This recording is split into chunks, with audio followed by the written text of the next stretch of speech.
Somewhere in a drawer in your house, there is a letter with two dates printed on it, and those two dates decide whether the VA is allowed to touch your disability check ever again. One combination of dates means they can pull you into a re-exam next month and lawfully cut the rating you live on. Another combination means no examiner, no new law, and no budget year can move your number $1 down, and the VA will never send you a word telling you which side of that line you are on. Congress spent this month trying to rewrite how ratings are scored. Every channel in this niche is yelling that ratings are disappearing, and the one question that actually decides your money is sitting unread in that drawer. There are four groups a veteran's rating can fall into. Only one of them is untouchable, and by the end of this video, you will know your group from two dates on one page. Here I take the regulations most veterans never see, the ones buried in the code, and I break them down until there's something you can check on your own file. So before the four groups, 30 seconds of honesty that the loud videos are skipping, because the fear being sold this month is aimed at the wrong people. The new rating rules being written, the ones for tinnitus and sleep apnea and mental health, apply to claims filed after they take effect. Nothing in them is enforced today. The bill carrying them stalled in the House by a single vote in the middle of July. The VA's own version has no final rule and no effective date. And the VA has said in writing that veterans already receiving compensation and will not have ratings cut by these changes. So if your rating is already in your pocket, the new rules are not the thing that can reach it. What can reach it is much older. The reduction and re-examination machinery that has been in the regulations for decades. That machinery is exactly what the four groups measure, and your group depends on nothing more than two dates in your files. Stay to the end because the groups run from the thinnest protection to the one the VA itself cannot break. And there is a real chance the last one is closer than you think, since the clock that builds it has been running since a date most veterans have never once looked up. The system does not send a letter when you cross into a stronger group. You cross in silence and the protection sits there unused. Hit subscribe, turn on the bell, and let's find your group. Group 1, the exposed group, a rating younger than 5 years. If your current rating was assigned within the last 5 years and your condition is one the VA considers capable of improving, the regulations allow what is called a routine future examination, a re-exam the VA schedules on its own calendar without you asking for anything. Fail to show up for one, and 38 CFR 3.655 lets them reduce or even stop the payment for that alone. This is the group where ratings genuinely move. And here is what almost nobody in this group is told. Even here, the VA cannot simply take a number away.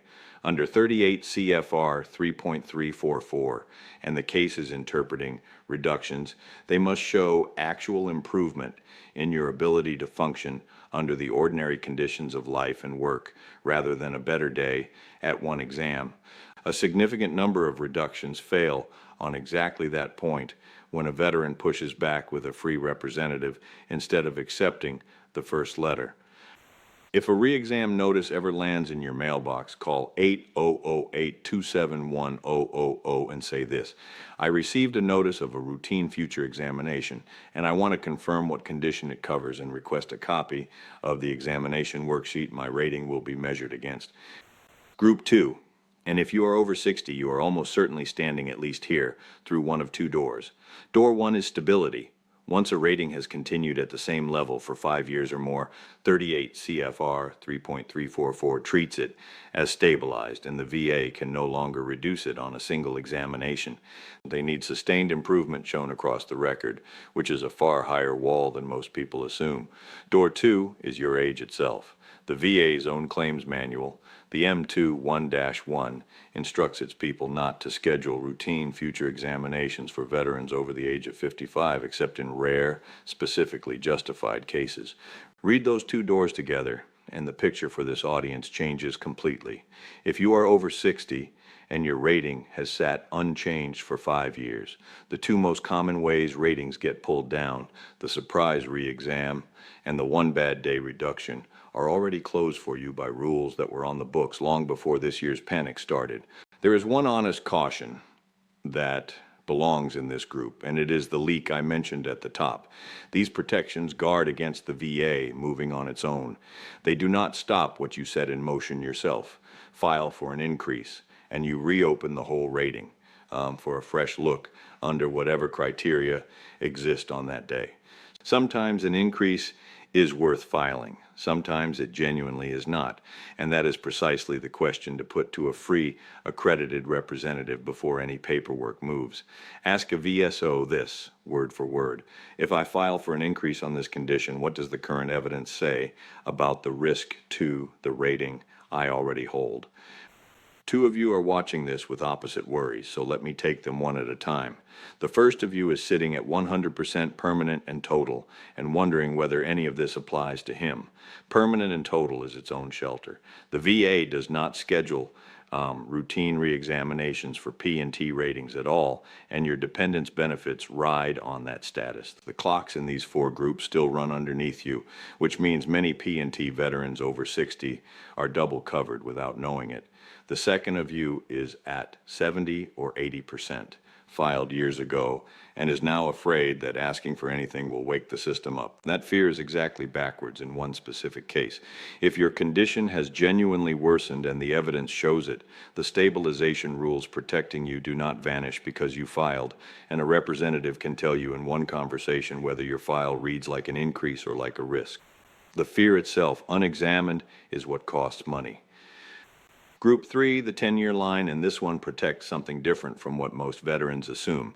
Under 38 CFR 3.957, once a condition has been service-connected for 10 years, the VA can no longer sever the connection itself. No matter what any future exam says about the cause, they cannot come back a decade later and decide your knee, your hearing, your heart condition was never related to service after all. The percentage can still move inside the rules of the first two groups, but the recognition that this condition belongs to your service is locked permanently, with a single exception for proven fraud.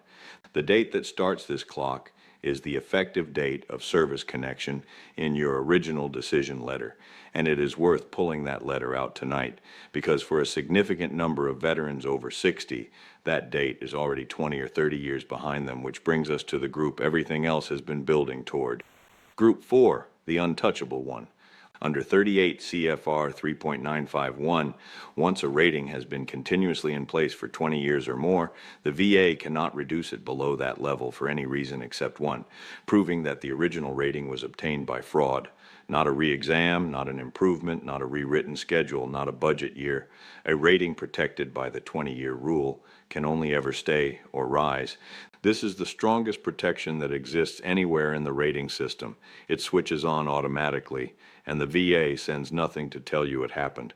If your rating has held since 2006 or earlier, you are in this group today, and every frightening headline about ratings being rewritten is, for that number in your file, simply not about you.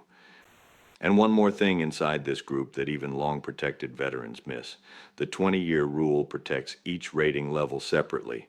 If you sat at 40% for 20 years and later rose to 70, the 40 is locked forever as your floor, while the 70 builds its own clock. Your floor never falls back through a level that has crossed 20 years.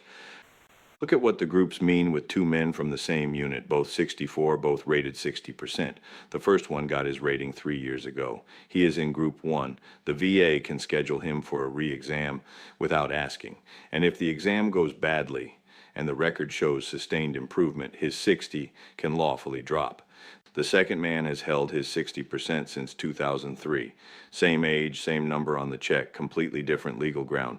22 years of continuous rating put him in Group 4, and there is no examination, no schedule rewrite, and no policy year that can lawfully pull his 60 down, short of proving the original award was a fraud.